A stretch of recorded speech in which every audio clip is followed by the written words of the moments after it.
This is WPSL Port St. Lucie, the talk of the Treasure Coast.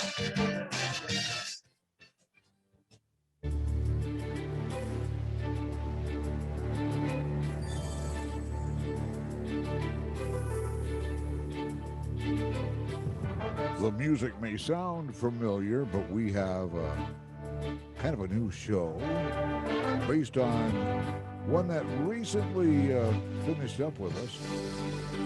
Right now, we proudly present what we're going to call the Victoria and Mike show this morning. We got Mike Pollis, who's a mortgage lender in Palm City, and Victoria Loyd along with us by phone. Good morning, folks. Good morning, Cliff. How are you? Oh, excellent, and really looking forward to seeing how this works out today. This should be interesting. Yeah, I'm not a stranger to the radio show because I was part of the Team Martek show, but we haven't ever joined via Zoom before. So this is going to be a new experience. I hope it all works out. I hope our listeners really enjoy the show. Right now, Victoria is also trying to connect, but we have her on the phone with us right now. And I guess Lenny's joined us too. No, Lenny wasn't able to join us today, but he will be joining us. And he might, but not today. Oh. Can you hear me at all? I can see you on audio, but I can't. I'm not on it. All right, yeah, you're not on yet, but we got you over here, and we are broadcasting right now. And Lenny had a little box up on the Zoom screen, but we're saving that just in case you're able to connect. But how's everything going, Victoria? Everything's going real well. It's been very, very busy. Got a lot of people that are still looking and purchasing in the area, and they're coming from all over, from New York, New Jersey, Miami, Fort Lauderdale. It's amazing. Now we're getting a variety of different areas that we didn't have before. Oh, yeah. Well, you got the great exodus taking place. People are leaving other states, especially states that have, in-state income tax. People head for Florida for that reason and many other reasons as well. And Victoria is your connection, the hardest working real estate agent that we know, right? That's true. Victoria is the hardest working real estate agent. And she is not only one of the top producing realtors on the Treasure Coast, and not only is she one of the top producing realtors in the state of Florida, but she is one of the national top producing realtors. Thank you. And Mike knows that firsthand because I'm calling him 24 hours a day. He's a great girl. He's out skiing, and I'm calling him as he's going up the lift. Hey, Mike, we got to get this done. And we do it. Yeah, that's when I have to say, hey, Victoria, you're breaking up. I can't hear you. Can you hear me at all? No, that's the excuse I use when I'm going up on the lift or when I need alone time. That's funny. That is true. That's it. I'll call you later. And we always do. That's the whole premise of the show. We are truly a team. We work together. Obviously you sell real estate and I finance real estate. My name is Michael Pollis. I'm with East Coast Mortgage Lenders. I've been a mortgage lender for the last 31 years. That's all I know how to do. I tried fishing for a living and that didn't work out all that well. But yeah, that's what I do. I'm one of the founding partners of East Coast Mortgage Lenders. We're right located in Palm City. And, we have a staff of about 19 now. We had a record-breaking, shattering year last year. In 2020, we went up to about $140 million in mortgages, and that was a pretty big jump, probably about 25% over the previous year. So we've had our hands full, and we just keep chugging along. Yeah, and that's wonderful, and you do a great job too. And that's what's great about a mortgage broker company, is that when we have to, we have issues. Let's say we need to write a letter, or you need to explain to us what we need to do to clear up our credit report to make our score higher. That's what Michael's there for. Mike Pollis can do that, and he can help us and guide us to get us to the end result. Where if you go to a regular lender or bank, they're not going to do that for you. They're not going to take the time to tell you what to do. Yeah, and it probably is important to go through the proper steps of getting pre-qualified and getting ready to purchase a home, because in this market, it is such a fast-moving market. I mean, literally, when a decent property hits the market, it is under contract. I mean, when I say within hours, I am not exaggerating. I had a situation just recently where one of our borrowers was selling a home in order to buy a new home, and that transaction fell apart for one reason or another. They ended up putting that property back on the market, and within 4 hours, they had 8 offers. So it is a fast-moving market, and that's why it is critical to be ready and willing and able to pull the trigger and buy a property. So if you're considering buying real estate in the next 6 months, the best thing to do is sit down with a qualified lender and get all your ducks in a row. Make sure that you are ready and able to buy. First thing that I look at when I talk to a consumer is I look at their credit, because not everybody has stellar credit. A lot of people aren't even users of credit. And if you don't have credit, that could present a problem. So a lot of times what I'll do is I'll console people, and I'll pull their credit report. I'll go over with them what needs to be done to prepare them for a mortgage. Now, credit could take 6, 7 months to get in line to get ready to purchase a property.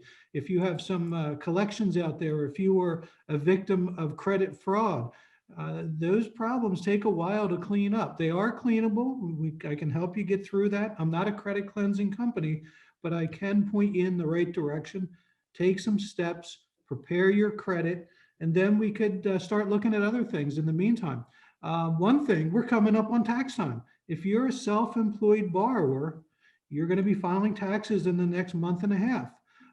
Now's a great time to talk to a lender to see maybe you shouldn't take some expenses against that income.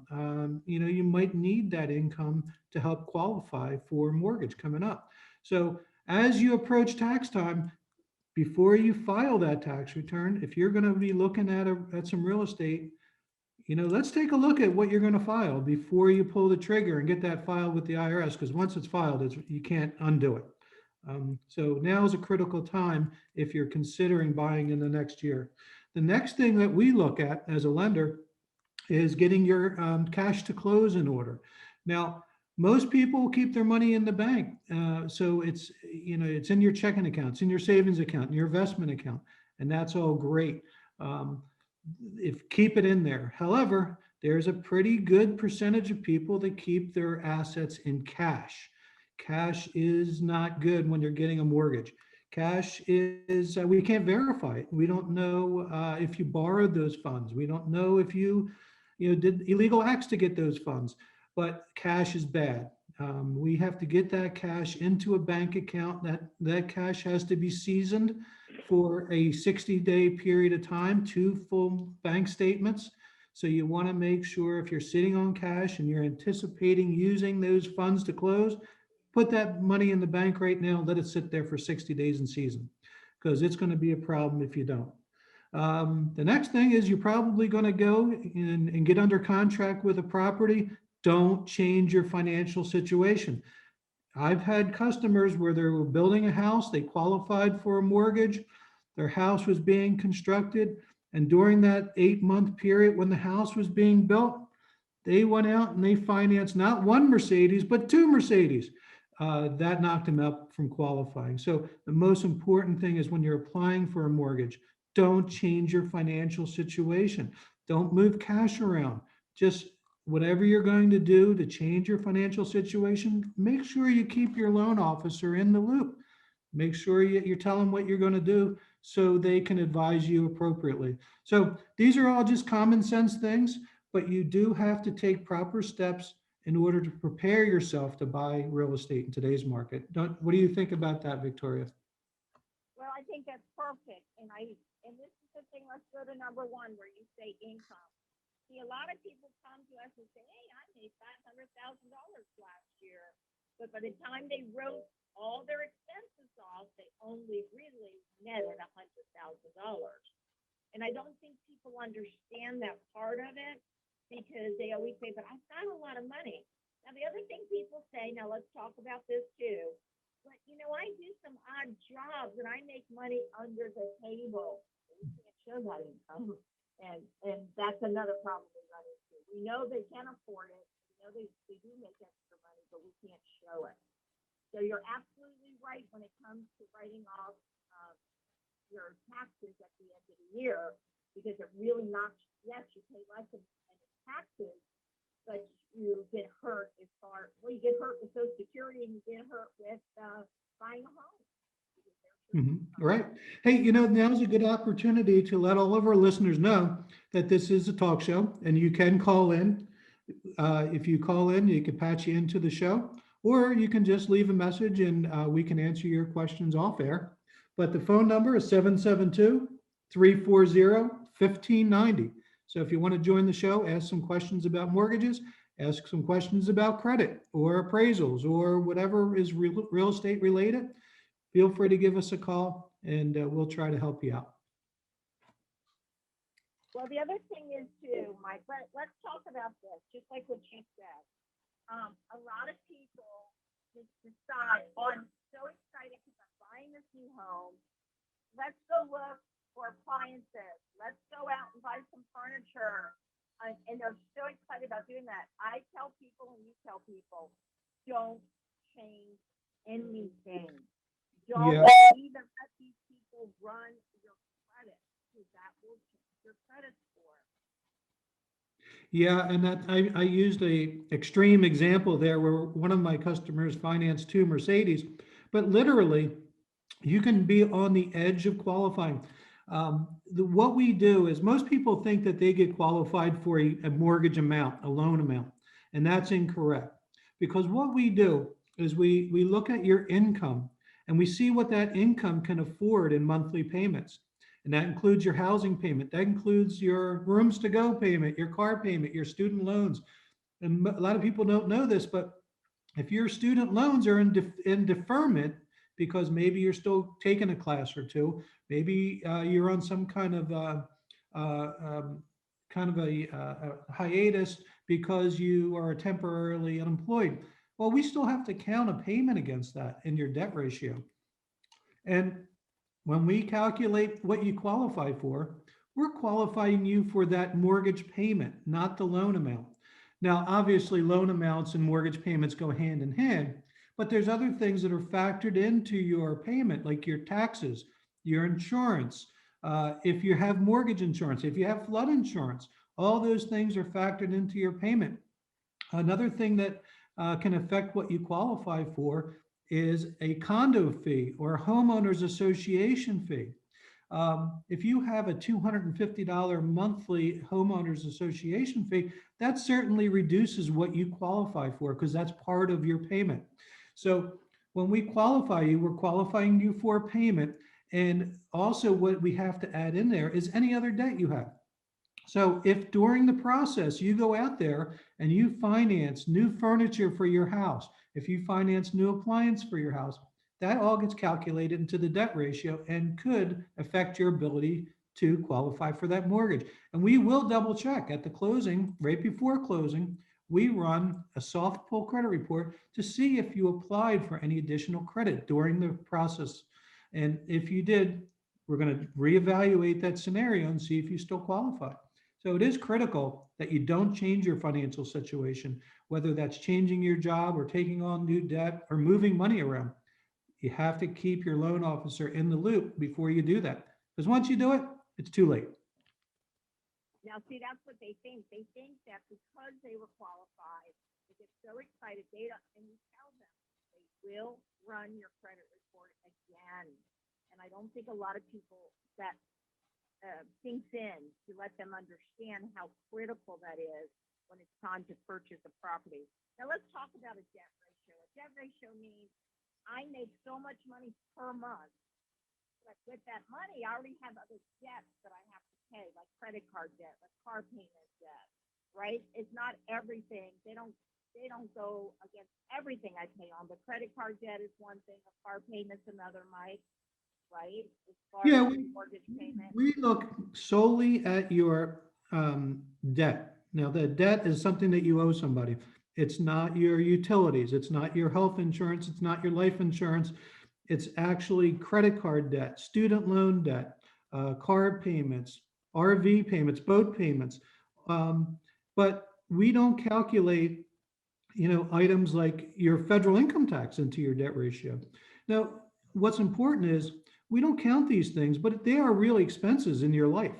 So we can tell you what you qualify for, but if your lifestyle is such that you have to go out and go to dinner all the time, and you have all these other expenses, like you have some health issues, and your health insurance and your life insurance is very expensive.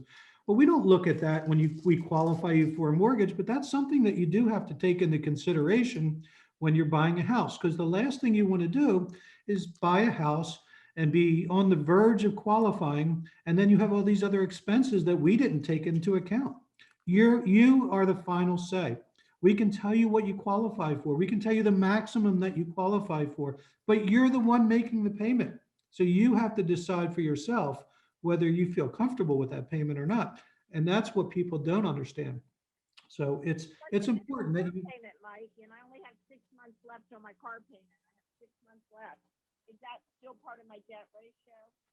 Well, typically on installment loans, an installment loan is any kind of a loan with a fixed monthly payment, unlike a credit card. If you have an installment loan where there's 10 payments or less, and that you have sufficient assets in the bank to make those payments, then we don't have to count those debts against you in the debt ratio. So there are exceptions to the rule. Now, again, you're the one that has to make these payments, so you have to feel comfortable with that. But we don't have to count a short-term installment loan in your debt ratio. Another thing too is, obviously we live in Florida, so we have a huge percentage of retirees. A lot of these retirees have fixed incomes. They're living on Social Security. They take some, they may have a small pension, or maybe they have a big pension. So what they also do is they tend to take withdrawals out of their retirement accounts, et cetera. Well, we can use a installment setup with your 401k or IRA, and use that as income. Matter of fact, a lot of people don't want to take money out of their retirement accounts because it can become then tax deductible. So what we have is we have programs that can use your assets, and we can monetize that as income. I have what's called a non-QM, non-qualifying mortgage. Now, it's different than a no income verification loans, because they're strictly forbidden nowadays. But what we do is, if we can guarantee your income out for 36 months, we can use that as income.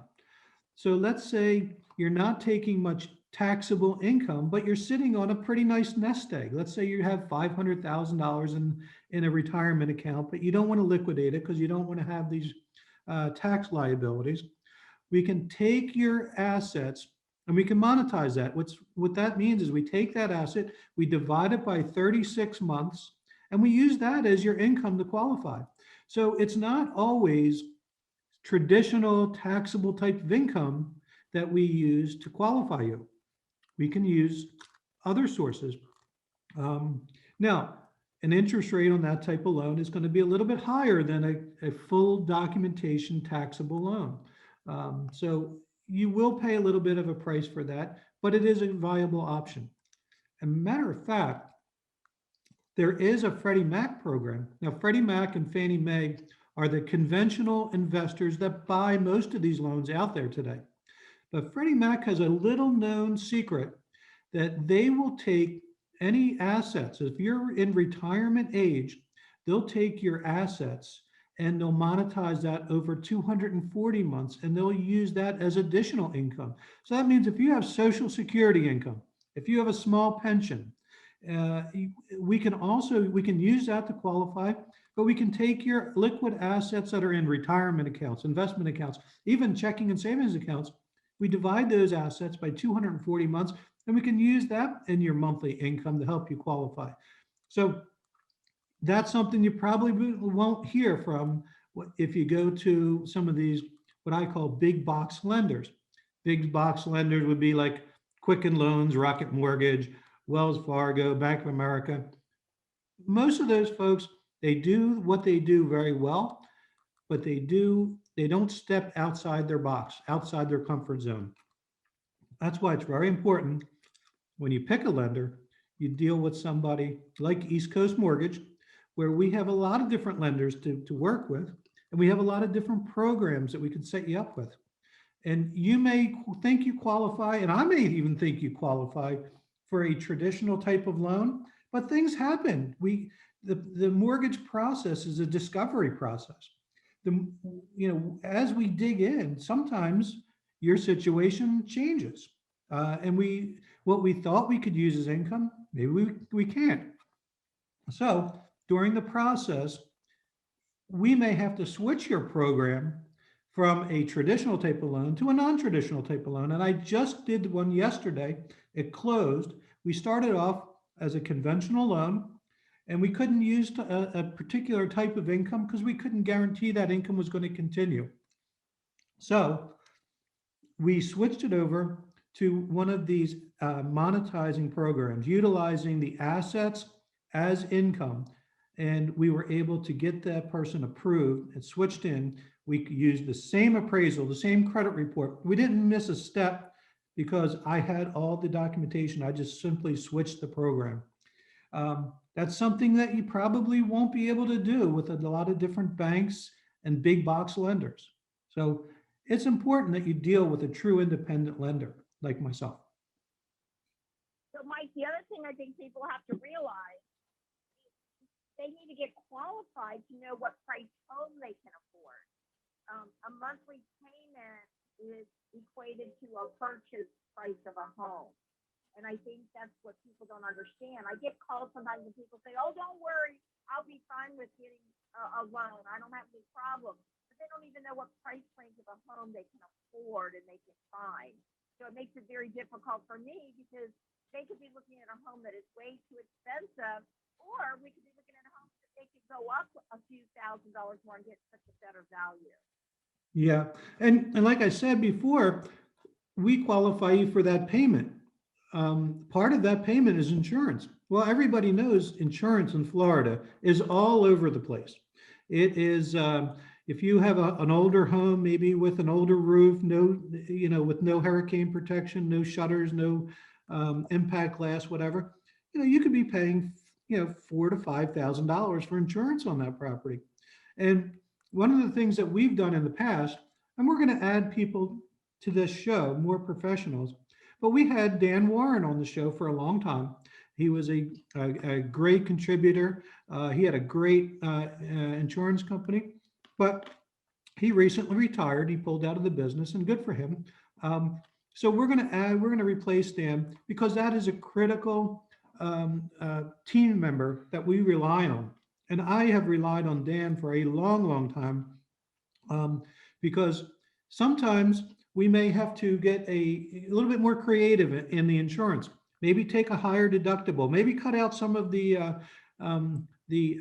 contents insurance to get that insurance policy down. Well, if you reduce the insurance policy, you reduce your mortgage payment. And maybe that makes the difference of either qualifying for that loan or not qualifying for that loan. So we're going to add people to our show, people that can help, financially, because our concept has always been, we're going to either make you money or we're going to save you money. And, I'm going to do my darndest to save you money on your mortgage and get your payment as low as it can be. And Victoria, you're going to try to make people money by, selling their real estate at a prime price and getting them in as low as they can, which is a little bit of a challenge. Maybe you can speak to our audience about the challenges that are out there in real estate and pricing homes and actually winning the opportunity to buy these homes, because that's how I phrase it nowadays. Yeah, it's great. I mean, I have a client right now, and she was qualified for $175,000, but trying to find in her love would be 3 bedrooms, 2 baths, have a garage, a nice yard, and those are hard to find anymore. And we're going to have to go up into the $200,000 range. Now I could get her into maybe a townhome and I could get her into maybe a condominium situation or a villa, but she wanted a single family home because she has grandchildren and she wanted her grandchildren to come over and play with it. But it makes it very difficult. So then, just like you say, we have to, when I'm searching, if I go to a higher price, I'm trying to find out how high the taxes are, how much the insurance will be. Because if we can get it where the insurance is a little bit lower and the taxes are lower, then we might be able to qualify her for a little higher price. Yeah. And you know, you said something that kind of made my antenna go up. You said that, you know, might be able to get them into a condo or a townhouse. Well, typically those types of properties come with association fees, and that also has to be counted into that debt ratio or that housing payment. So I just had a scenario very recently where one of my customers fell in love with this condo. It was the only thing they could find that was under $200,000, but it came with a pretty sizable condo fee. They barely qualified for that, and through other reasons, they ended up not buying that. And he approached me and said, "I found a single family home, but it's far out of my price range. It's about $30,000 more than what the condo was." Well, I said, "Let me just crunch the numbers." So when I crunched the numbers, I didn't have to count that condo fee in there any longer. And wouldn't you know, the overall payment was lower on that house, and it was easier for him to qualify for a more expensive property because it didn't have that fee. So when you look at a lower price house, it may not always mean that it's going to be an easier property to qualify for, because it depends on everything. Depends on the taxes, the insurance, the HOA fees. That property might be in a flood zone. So these are all things that we have to take into consideration when we're qualifying you. And that's what I was doing. So what the difference was, some of these were like 150, where she was really qualified for 175. So it was giving us that leeway in there to where she could probably qualify. Because if I'm looking at 175 and what she's looking for is 200 and over 200,000, and even though they try to run you back in the system to see if we can make it work, it's still difficult, what you're saying, with the income that she has and her debt ratio and her credit score, all putting it together. So what Yeah. would you say is the minimum credit score we can have right now? Well, it's since the COVID issue started, we have been a little bit more conservative in the credit scores. Technically, there are programs out there that aren't really dependent on credit scores. Like FHA does not have a minimum credit score. If you look in the FHA handbook, there is no mention of credit score. You don't have to even have a credit score for FHA. However, all the lenders that will lend FHA loans have their own overlays. We call them overlays because they're self-inflicted, I like to call it, restrictions. So most lenders will put a bare minimum of 600 credit score on an FHA loan. And most of them actually nowadays are putting a 620 minimum credit score. And obviously, the higher your credit score, the better interest rate you're going to get, the easier it is going to be to qualify. But don't be frightened if you know your score is in the low 600s, because there is a program out there for you. It might be a little bit more work, might be a little bit more challenging. You may pay a slightly higher interest rate for that. But there are programs out there for people that had some issues in the past. And let's face it, this is a challenging environment that we're in. There's been, COVID. You may have been out of work for a while. You may have gotten behind on your loans a little bit. Maybe you're back to work and you're all caught up now, but your credit is still damaged. Well, that doesn't preclude you from getting a mortgage.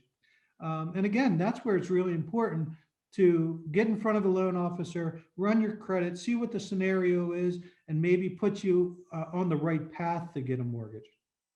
That's the way you have to do it. What do you think of an 871 credit score? Well, I think you're probably 91, and you've had a good, strong credit history in the past. I've noticed that once you get over 800 credit score, Usually that's reserved for people that have had a very, very long credit history and a very superior credit history. But if you have an 871, you are well above the average. And congratulations. Well, thank you. But anyway, one thing that it might be interesting to talk about, Victoria, is the potential to buy investment properties now, because rental incomes are at an all-time high. Granted, the prices of homes have significantly increased, but I just really wanted to touch base on some of the numbers and some of the return on investment on rental properties, because as we approach these crazy, crazy numbers in the stock market, we have this euphoria in the stock market that is unsustainable, in my opinion. And my antenna is really up for a reduction in the stock market. But I don't feel the same way about real estate, because there is a true demand, especially in Florida, for real estate. And a lot of people are coming down here and they're not finding, maybe they're not sure where they want to live, so they're going to rent. So our customers really need to start looking at buying rental properties or considering rental properties, because I just did a quick example. If you purchased a $300,000 rental property and you put 25% down. Now, you only have to put 20% down on investment properties, but there is a financial reward for you if you do put 25%, because the interest rate is going to be considerably lower. So let's just use that example for now. You put 25% down, that's $75,000. Okay. Now, real estate has gone up what percentage, Victoria? How much has real estate gone up year after year over the last, say, 5 years? Well, I mean, I think the last I heard it was like 23 or 28%. It's really gone up. It's been And that's exactly what I've heard too. I mean, every year it's 10%, 15%. But let's use a more conservative number. We'll use a more normal number. Let's say the property goes up 5% over a $300,000 house. Your property appreciated $15,000. Your initial investment on that property was $75,000. Now, if you do the math, that's a 20% return on your investment year after year. And that's only using a 5% appreciation rate, which we're far exceeding right now. So my question is, where are you going to get that kind of return today? And I'm not even talking about positive cash flow from the rental income. So forget about the positive cash flow. Just look at your return on investment on the appreciation on real estate. 20%, where are you going to get that on an investment these days? Yeah, you can't find it right now. Yeah, so this is one of your choices. When you're, if you have money in your savings account getting absolutely zero return on your money, real estate is a good investment. Yes, you have your peaks and you have your valleys. We went through a couple of serious valleys back in 2008 and 2009, but I don't think we're in that market. I mean, people who are buying real estate and driving up the price of real estate right now, they need a place to live.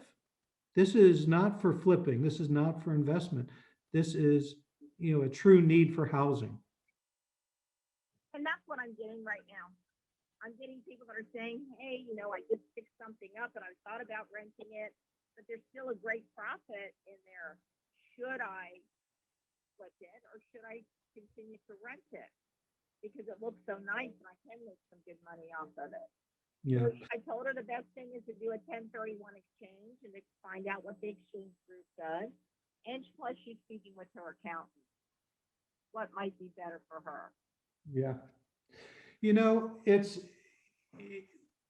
when you're talking about return on investment, you have to consider all your options. Is the stock market going to continue to go up 20% a year?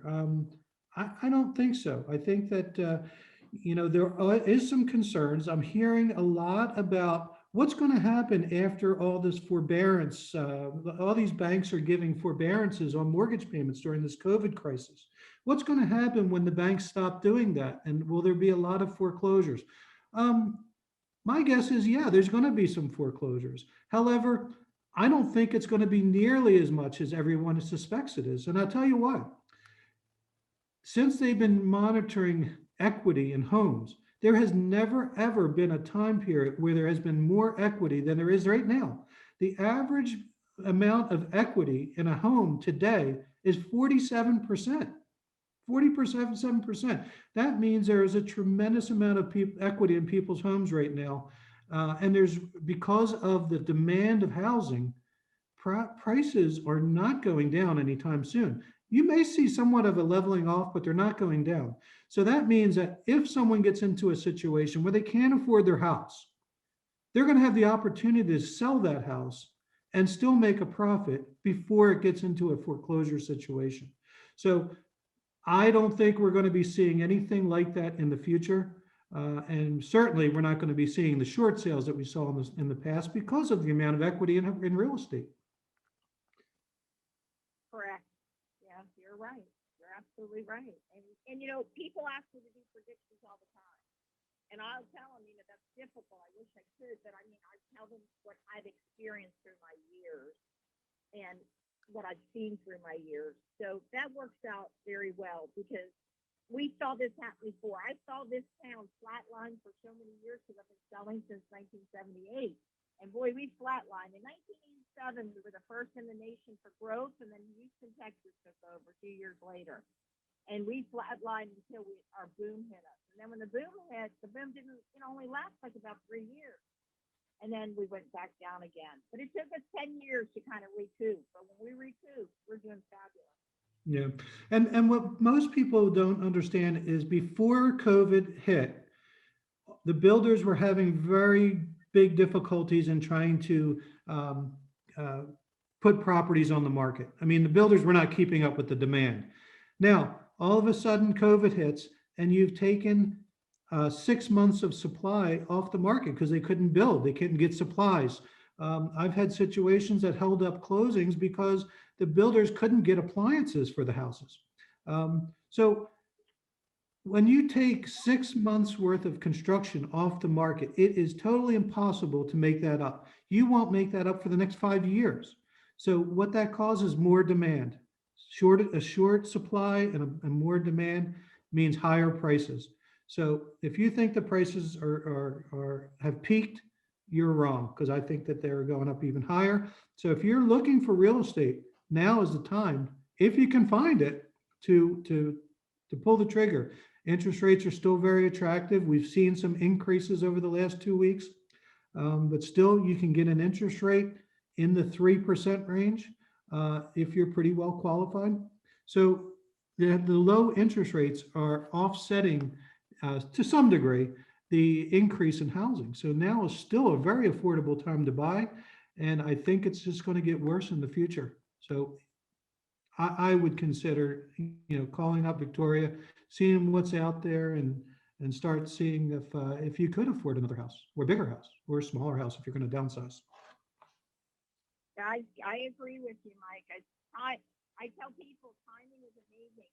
We still are the most affordable area to buy real estate. I've gone all over, traveled, and we have always had the value I could ever find. Yes. You really got to get into your phone there because I have a hard time keeping you up here. But so you got it? Oh, I got you. I got you though. I have to keep my hand on it though. Okay. So, I mean, again, I want to tell all of our listeners that this is a talk show. We do invite callers. If you have any questions about mortgages, if you have any question about real estate, now's the time to call. And the phone number is 340-1590, 340-1590. And if you have any calls about other things, we can point you in the right direction, about title insurance, about homeowners insurance. We have a lot of different sources that you can, profit by. Investment, anything that you need to know. A lot of people are in the elder law right now because they don't know what to do because their family members are getting older. They're not sure what to do. I don't know why I'm getting that feedback. because your phone is so low. It's how is it an older phone? No, it's a newer one. Oh, that might be part of the problem. Well, I think that Victoria wears out phones, and that's the problem. That's a Oh, that possibility. makes a lot of sense now. Yeah. Plus, it's fallen on its head a few times. It could have a problem. You know, one of the questions I get a lot, Victoria, is, you know, where interest rates are heading, you know, and of course it's probably a best guess, but you know, I can kind of give you what my thoughts are on that. Um, you know, interest rates are deeply affected by what the 10-year T-bill does, and obviously what the mortgage-backed security um, that does, what kind of yield they bring in. Now, the one thing that affects the yield on those and affects mortgage rates is inflation. So as inflation increases, interest rates will also increase. And you have to think about it this way. Now, let's say that I lend you a more, you know, some degree of money, and my payment on that is $2,000 a month. Now, every month you're going to pay me $2,000 for repayment on that mortgage. Now I take that $2,000 and I pay for a shopping list. Now every month that shopping list that I need to buy that shopping list, that $2,000 as inflation goes up, that $2,000 buys a lesser amount on that shopping list. So over time, I eventually have to increase my interest rate. So inflation drives interest rates up. Now, we've been seeing some inflation recently, and one of it is basically because of supply cycles. This COVID has, you know, has sidelined 10 million workers. A lot of those workers are in the supply chain. Now, the supply chain, if they can't deliver the products, there's no supply, and and the demand is still there, so it's driving up the prices. So as this as inflation occurs, and you're seeing it in fuel, you're seeing it at the grocery store, inflation is increasing. So over the last couple of weeks, we've seen an uptick in interest rates that go along with it. Now, the good thing is we have a vaccine coming. Now, the theory is here that those 10 million workers will eventually get back into the workforce and will alleviate some of those supply chain issues. Now, that's going to hopefully drive prices down. Now, I'm thinking that sometime in the summer, that if inflation ticks back down, interest rates will go along with it. So you're going to probably see in the short run an increase in interest rates over the next couple of months. But hopefully, as the market opens up, workers are back in place, and things start to normalize, you might see a downtick in the interest rates. That could be a very good opportunity to pull the trigger and buy something. So keep an eye out on the 10-year T-bill. Right now, that yield is somewhere around 1.3, 1.37. As at the beginning of this year, we were below 1. So that's where it's heading up. It's probably going to keep increasing over the next couple of months. But if all things work out the way I think they will, interest rates may tick down in the summertime, and that's a good time to pull the trigger to either refinance or make the real estate purchase that you're looking at. So anyway, that's my 2 cents on rates, because I get that question a lot. Yeah, absolutely. And I get it all the time. That's the first thing they ask. The other thing that people are very, very confused with mortgages is called closing costs. And they don't understand the word closing costs is prepaid. And the reason is they go, oh my gosh, you didn't have to pay that much money to close. So we try to tell them, and the prepaid means that you're paying for your insurance, which is something you have to have no matter what. Plus, they have to prorate that at the time of closing. So that's why, and then you have your taxes that you have to prorate at the time of closing. So a lot of times people don't understand why to do such a large amount, sometimes to them a larger amount of money for closing costs. So they think it's a waste of money, but it's not a waste of money. They're actually purchasing an insurance. Yeah, and you know, I agree with you, Victoria. And in the state of Florida, we happen to have some of the highest closing costs in the country. And that's one of the reasons is we have doc stamps and intangible tax on your loan. We have doc stamps on the amount of the transfer. You have to remember that we're not an income tax state, but they have to pay the bill somehow. And one of the ways they do that is they pay all these dock stamps and intangible tax on real estate transactions, even on refinances. So it tends to drive up the price of closing costs. And I believe the last time I checked, Florida is the second highest closing cost state in the country. And you have to account for that. So, an FHA loan, for example, the down payment on a FHA loan is only 3.5%. So on $100,000, if a $100,000 property ever existed anymore, your down payment's $3,500. But your closing costs on that, plus your prepaids, which is your escrows and everything, could easily be another $5,000.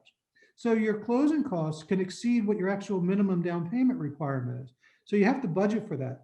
And when in a normal market, when it's not quite as hot as it is now, sometimes you can go and ask the seller to help contribute with those closing costs. But right now, it's getting more difficult to have the seller pay your closing costs because properties are selling at top dollar as they are. If you want to try to incorporate the closing costs on top of that, now you may have appraisal issues. A house, if you're buying a house for $100,000 and you're trying to have the seller pay $4,000 of closing costs, you got to sell that house for $104,000. Well, that means it's got to appraise in at $104,000. Problem with appraisals are they're based on historical sales. They're basing the values on properties that have sold in the past, not on what they're selling today. So it's hard for appraised values to keep up with this kind of a market where properties are, every sale is setting a new record. Sometimes not only do you have to pay all the closing costs and your down payment, but you may now have to start paying more than what the property's worth to win the right to buy that property. And that's what I call it, not getting under contract, winning the right to buy the property. That's what it feels like nowadays. And that's true. A lot of people, and even myself, we've had to go over asking price by a lot just to be able to get in first place to be able to purchase something. Yeah, and that's the challenge in the mortgage world because just because you're willing as a buyer to overpay for a property doesn't necessarily mean we have to be willing to overfinance a property. And in fact, that's why we have to get appraisals. And we have a very good stable of appraisals. Sometimes when you use some of these outside lenders, they're bringing in appraisers from Boca Raton and Vero Beach. All of our appraisers that we use on our roster are all local appraisers who know the market. So they're not only looking out for our buyers, making sure you're not overpaying for the property, but they're also looking out for us because we're the ones paying for the appraisal or hiring the appraiser. They're looking out at the lender's best interest as well. So, we just have to make sure that everyone's on the same page in a transaction. And that's why it's really important for, someone to work with a lender that works with the realtor hand in hand every single day. I'll tell you what I'm finding, Michael, on some of this too, is the appraisals are coming in and they're appraising for the value, but the appraiser's putting on there the certain work that needs to be done before he clears the appraisal. Yeah, and that's called subject to appraisals. That means that the appraiser gives us a value, but the value is subject to you making certain repairs that the appraiser is calling for. Now, that's really important on FHA loans because the FHA appraisers are not only looking out for the lender, looking out for the borrower, but they're looking out for FHA too. So FHA appraisals are very concise and if they call for a repair, that repair has to be made. For conventional loans, we're a little bit more lenient to some extent. If an appraiser goes in, I just had an appraiser go in and appraise a property, and there was obvious mold problems. One of the bathrooms was completely black. It was so obvious that the appraiser couldn't, ignore it. So what happens in a mold situation? That's a health and safety issue. So no lender, regardless of whether it's conventional or FHA, unless you're getting into some kind of rehab mortgage where you're financing in the repair of that property, no one's going to lend on a property like that. So, the condition of the property is important, and the appraiser is our representative that's going to represent us to look at the appraisal and make sure that everything is acceptable and healthy and safe for the buyer. So with that, we're given 3 minutes to finish up the program. And Victoria, I've really hogged the program. I feel terrible, so I'm going to let you finish up. No, you didn't hog it at all. I think that we just have a lot of questions, and a lot of them stem from being able to get a mortgage unless they're paying cash to be able to purchase one. But I think people should still, number one, is realize we still have some of the best values that are out there.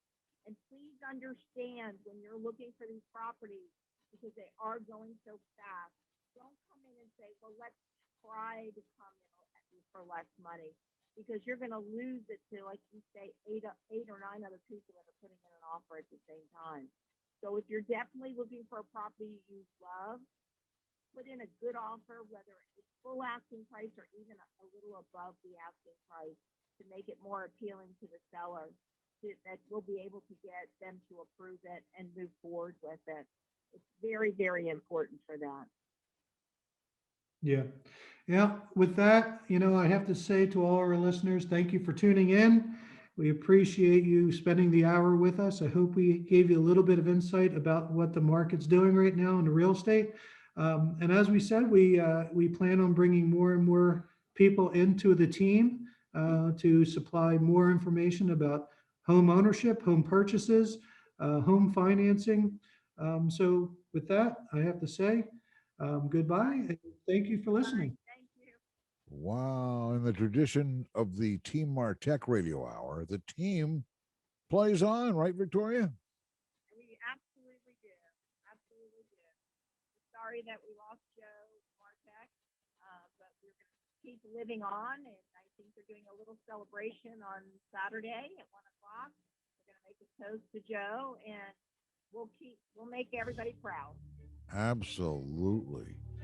Yeah, once again, folks, and in case you just heard, but we did lose Joe Martek. He passed away a few weeks ago. From the COVID. Right. And right now, the team continues. We don't know what we're going to call it yet, but right now it's the Victoria and Mike show. Worked out pretty good in spite of circumstances. But hey, keep up the good work, you all. Take care. Take care. Mike Pollis with East Coast Mortgage Lenders in Palm City, 285-0315, and Victoria Loyd. She's probably one of the best real estate agents around for you. All right, this is WPSL Port St. Lucie, the talk of the Tragic Coast, webcaster to the world on Google Home, Alexa, and the TuneIn app on your smartphone. It's 12 o'clock.